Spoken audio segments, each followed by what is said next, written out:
and welcome. I'm Ijoma Onyato. Tonight, another three-story building collapses in the area of Ibadan, the Oyo State capital. 3 victims rescued so far. Lagos State government begins demolition of marked buildings following Itafaji building collapse. Nigerian Army sets up committee to investigate allegations of misconduct against its officers during the just concluded elections. And New Zealand mourns the death of 49 people in terror attack and 2 mosques in Christchurch. On business news tonight, Nigeria posts better inflation reading for February, but the details show a number of states are still struggling with high record of food inflation, among others. Sports news tonight, Manchester City face Tottenham Hotspur in an all-English tie in the quarter-finals of the Champions League, as the draw contains 4 English clubs for the first time since 2009. And from Abuja, Offa bank robbery suspects say they were tortured to make confessional statements implicating Senate President Bukola Saraki.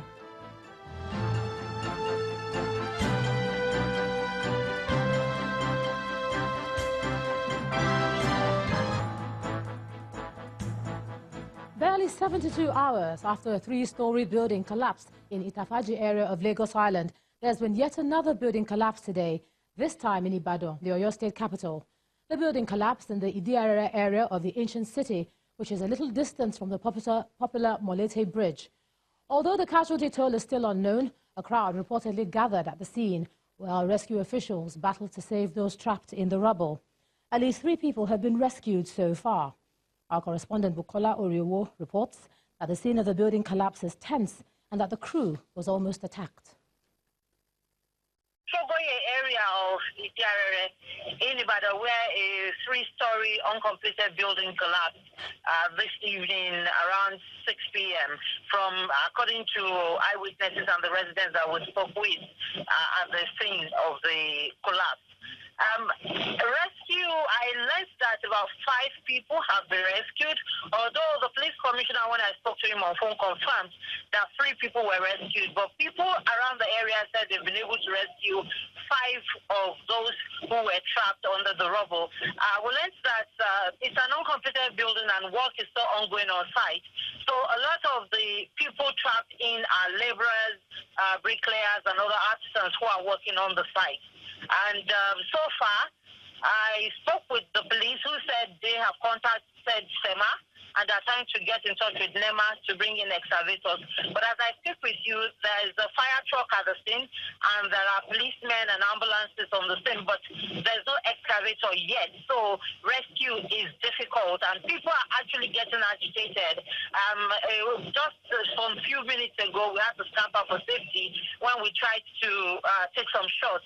As soon as our video lights came up, people started getting agitated and they were like, why are we putting on the light? That all they wanted were excavators and people who will help, not journalists who are coming here to cover. So it got almost confrontational and we had to move away from the site.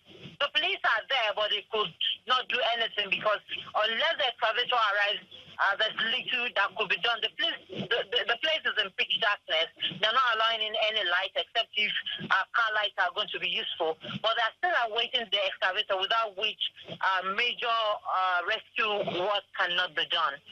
Nobody has an idea yet. They just said that there are quite a number of people who were working on site before it happened, that they were actually getting prepared to close for work for the day when it happened. So it's difficult to say how many people were trapped, how many are still alive, or if there's any casualty.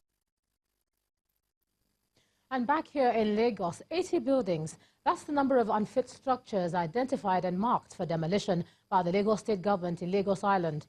The number may just be higher than that, as the Lagos State Building Safety Commission started the manual demolition of 5 of those structures today. The demolition exercise is a fallout of the Itafaji building collapse on Lagos Island, where 20 people have been confirmed dead. Our correspondent Loretta Chogo reports.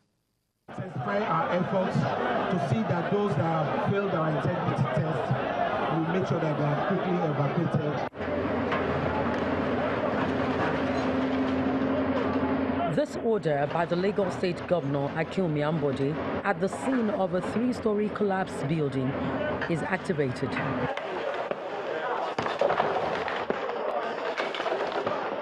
Just one push from the sledgehammer and the walls shatter.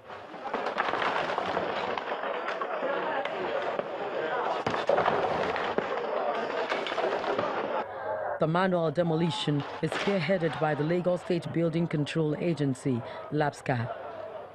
The Excellency has given us a directive to go ahead and remove almost over 80 structures in Lagos Island within before the end of the month, and we're trying to do them in phases. For today, we are removing 3. And I assure you that life will be better for Lagosians. There is actually a lot of legal tussles, that relates to demolitions. There are so much cases in court. For this one, we just had the clearance from the court to remove it last week, and that's why we are moving it right away.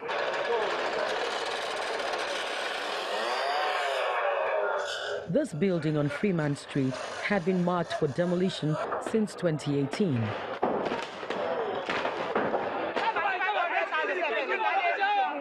Residents of Alakpatira Street revolt.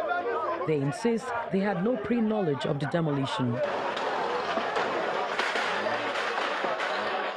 This old woman with a spinal cord challenge is rather helpless. I managed this year. I know get house. I know where I go. They just come yesterday. They give us notice that all of us should vacate. I know that their government is doing the right thing, but they should provide for us. Before, we have been planning to rent another house, but where is the money? More than 700,000, more than 1 million. Where is the money nowadays? Lagos Island is notorious for congestion. Buildings on Lagos Island are very old structures, and many have been rehabilitated time and time again. Year after year, an incident of building collapse occurs on Lagos Island. The Lagos State Building Control Agency says many more houses will undergo the integrity tests. Any failure means the building will go down. From the Lagos Island, Loretta Chiogo, Channels Television News. Now, this building collapse in Ibadan has elicited more reactions, particularly as it's happening so close to the Lagos incident. While many are concerned, the Lagos Island case appears to be more worrisome because over 80% of the buildings located on that axis are about 20 years old. Our next report highlights cases of building collapse in the last 10 years on Lagos Island alone.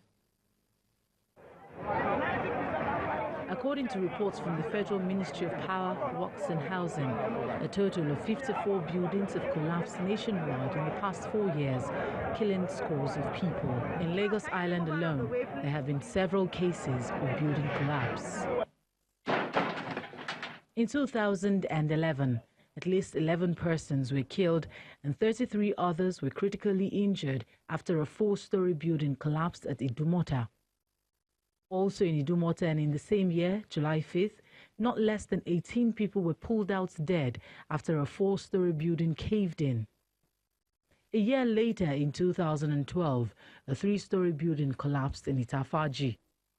In 2015, a residential 3-story building located at Swamp Street in Lagos Island collapsed with residents trapped in. And then in 2017, a 3-story building undergoing renovation collapsed at Okiari, leaving 2 of its occupants dead and 14 others rescued alive. In July of the same year, a 4-story building, which was initially a 3-story building but turned into a 4-story building, came down, killing 8 people. In August of the following year, in 2018, a 2-story building located on the popular Olushi Street of Lagos collapsed, but luckily, no life was lost. And just recently, 20 people have been killed and many others injured when a 3-story building caved in Itafaji in Lagos Island. Victoria Idowu, Channels Television News. Now, to discuss this development, I'm now being joined on the news at 10 by the former president, Nigerian Institute of Structural Engineers, Dr. Samuel Ilugbehai. Thanks a lot for joining us on the news at 10. Thank you, madam. Now, there's all sorts of reactions, to this at this time. Others are saying if you take a critical look at it, it's something that they're just doing now in terms of, the buildings. demolishing them, that is something that's just happening now as a result of what has gone wrong. Why is it so? No, that is not exactly the situation, in the sense that,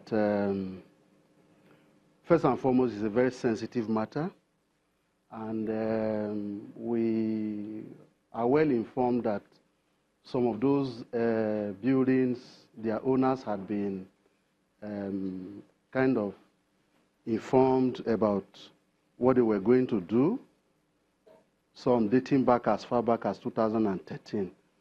But you know that it's not an easy task. These are people's buildings. There are sentiments involved.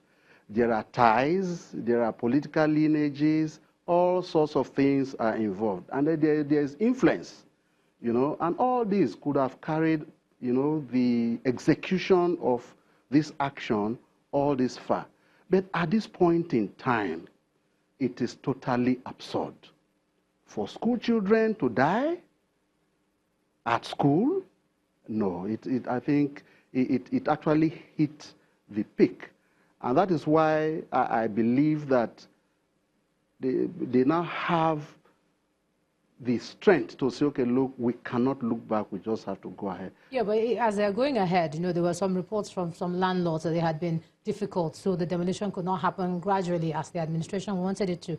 But if you look at the reports of, you know, those whose buildings were demolished today, some of them said they had no notice, just saw the excavators and that was it. Should there not have been some sort of alternative accommodation for those who can't afford to move?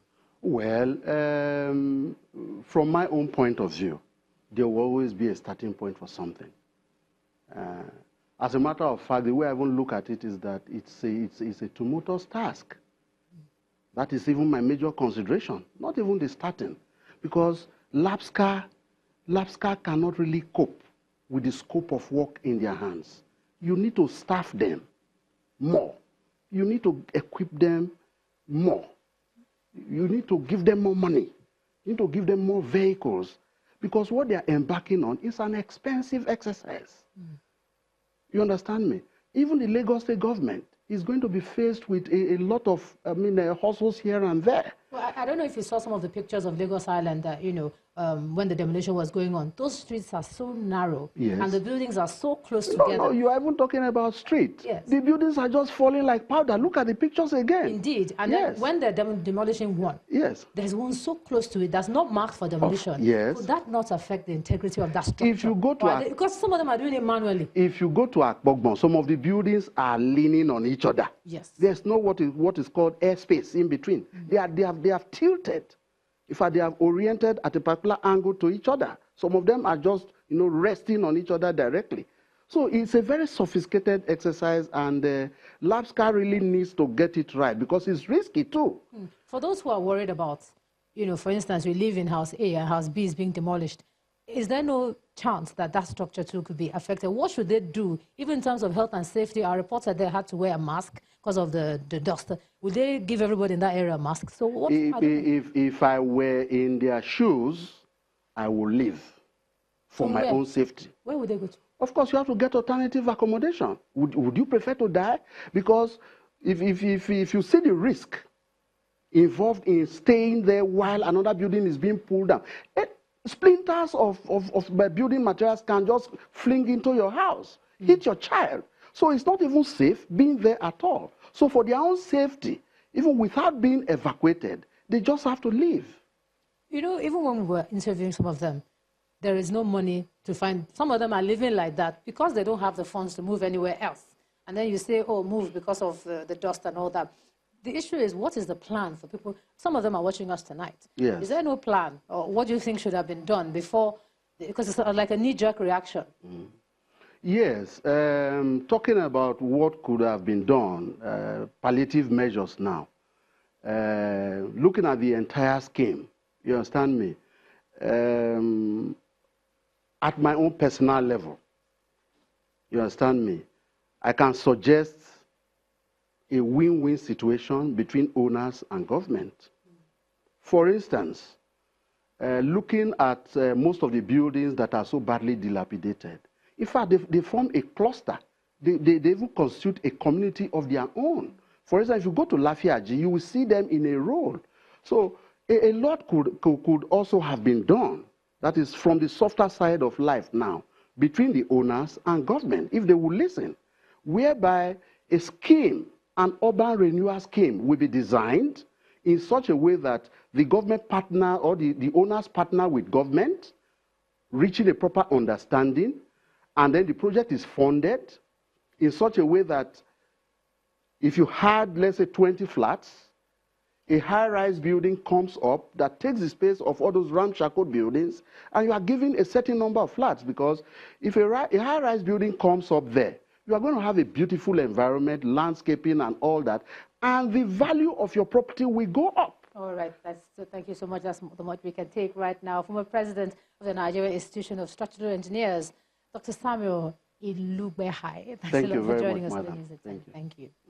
And in part two, after the break, Nigerian Army sets up committee to investigate allegations of misconduct against its officers during the just concluded elections. That's in a moment. Please stay with us.